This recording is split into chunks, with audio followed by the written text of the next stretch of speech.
I had been behind the wheel for a long time. I worked as a truck driver, and the habit of night trips had long since made me indifferent to silence and darkness. I set out on another run from Kiev to the east, somewhere in the early 2000s. Back then, mobile coverage was weak. GPS was a rarity. We navigated by maps, intuition, relying on experience and instinct. The route was familiar to me, and the road relatively simple, just drive and drive. But that night, I felt something was wrong. It was around 2 a.m. when the horizon suddenly grew darker than usual, as if the clouds were gathering right above the highway. The wind howled, seeping through the cracks in the cabin. The highway, always so ordinary and familiar, suddenly felt alien, and that's when the strange things began. I saw a sign, dirty, barely visible in the headlights. Pripyat, it read.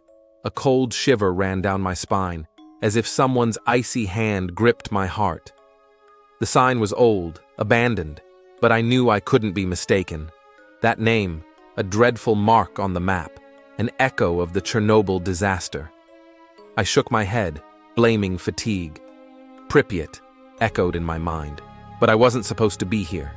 I turned the truck, hoping to get back on the right path, but the road only twisted more, leading me deeper into the darkness, into a place forgotten by God and people.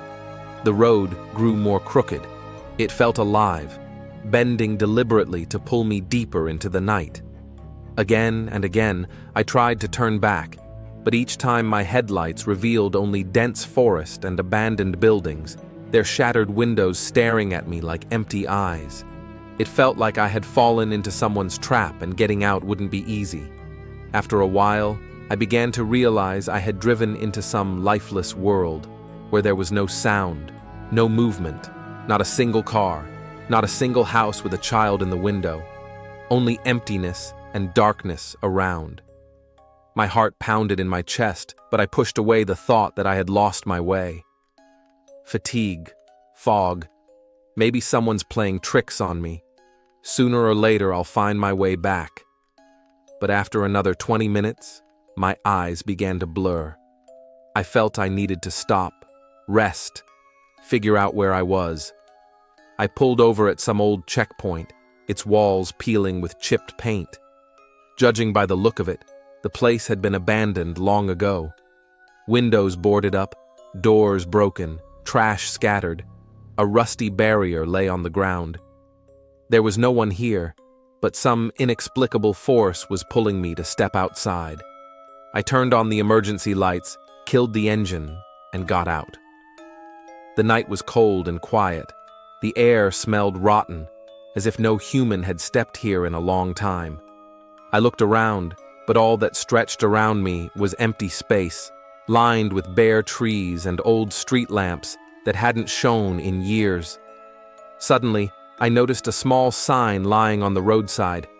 I bent down and wiped it off to make out the letters, worn away by time. Exclusion zone. A ringing filled my head. How did I get here? I wasn't even supposed to be anywhere near this area. Returning to the cabin, I tried to start the engine, but the motor stayed silent, as if the truck itself refused to go any further. My fingers grew damp with sweat. I tried again, but it was useless. Dead silence, just like at that checkpoint, and here as well. I didn't want to keep my eyes on the darkness. I had a strong feeling that if I stared too long, I might see something I should never have seen. I began looking around and saw in the distance the silhouette of a large building. It was a crumbling but familiar structure from photos and documentaries, the Policia Hotel with shattered windows. My breath caught. I was in Pripyat. It felt like I had been doused with icy water. How did I end up here? I had no answer. My whole body was gripped by fear, but I understood that panic would only make things worse. Thoughts raced in my head, to return to the cabin and sit there until morning.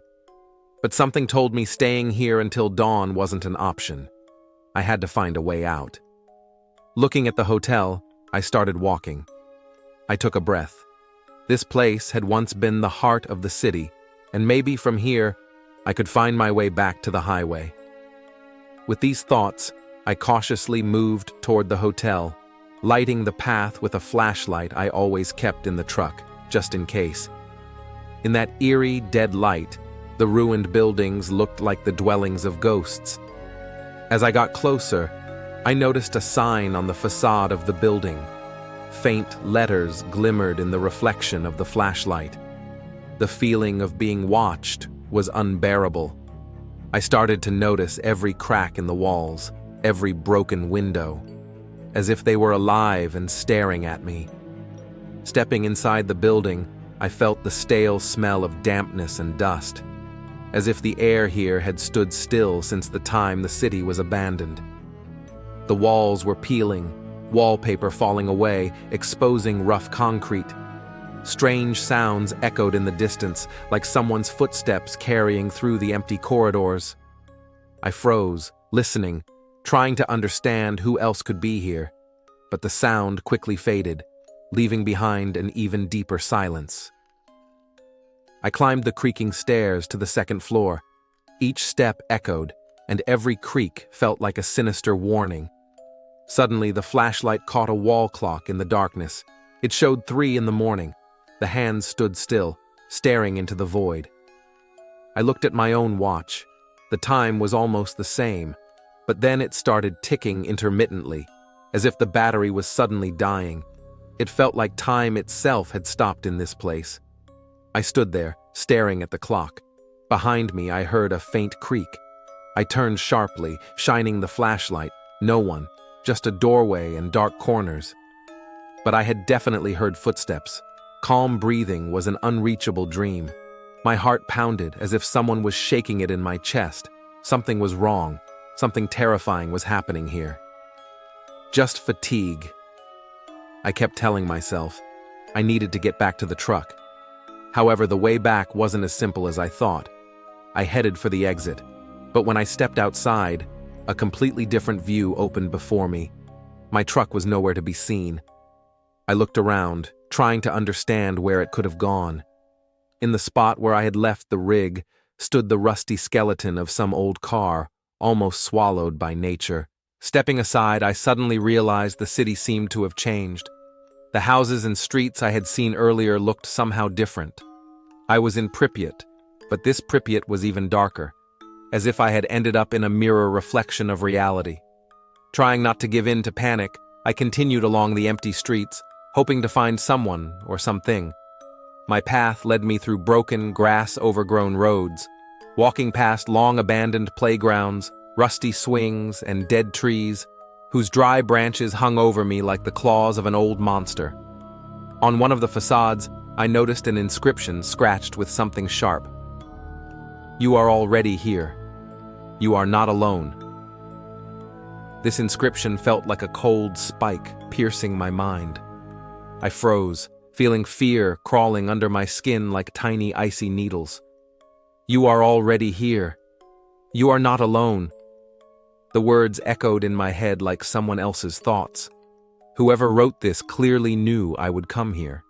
But how was that possible?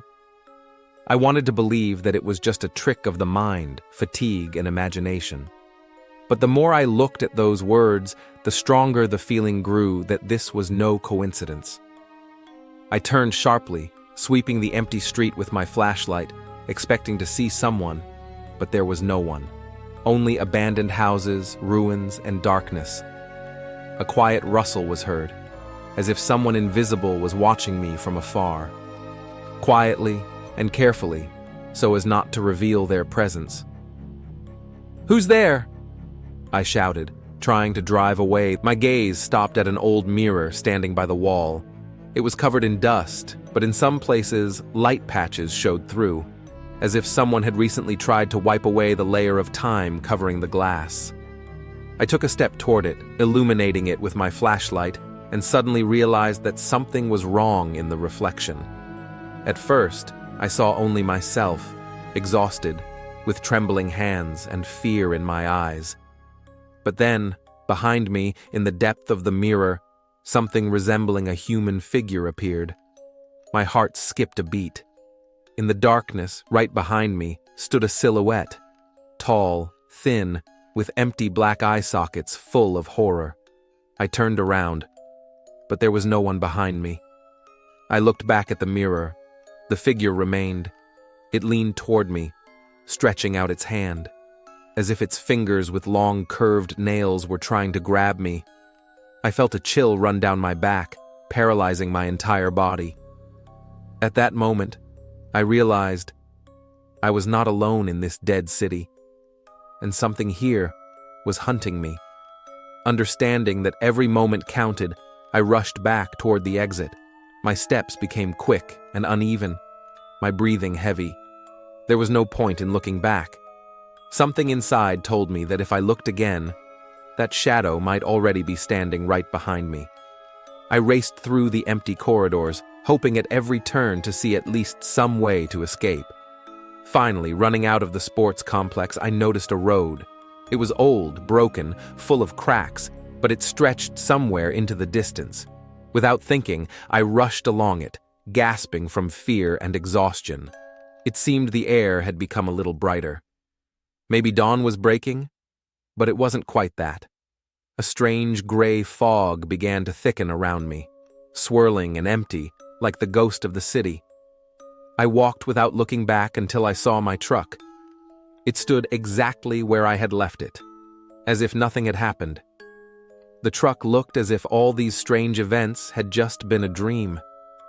I climbed into the cab, grabbed the steering wheel, and tried to start the engine again. This time, the engine started immediately. Its roar seemed to me the most pleasant sound in the world. I exhaled, wiping sweat from my forehead, and pressed the gas pedal. When the truck began to move, I looked in the side mirror, and the blood froze in my veins. On the roadside stood that very shadow, a tall silhouette with empty eyes that had been following me all this time. It slowly raised its hand, pointing somewhere into the distance, as if seeing me off from its dead city. I turned away, trying not to look, and pressed the pedal to the floor without looking back. Signs, buildings, and trees flashed by. Everything looked familiar, as if I was back in the real world again. Soon, driving onto a lit highway, the lights of a gas station blinked ahead like a good sign. I stopped, jumped out of the cab, and stood for a minute, leaning against the truck, just breathing and trying to collect myself. That night I didn't sleep. Looking at the gloomy horizon, I still felt the cold gaze of that figure on me, as if its empty eyes were still watching me.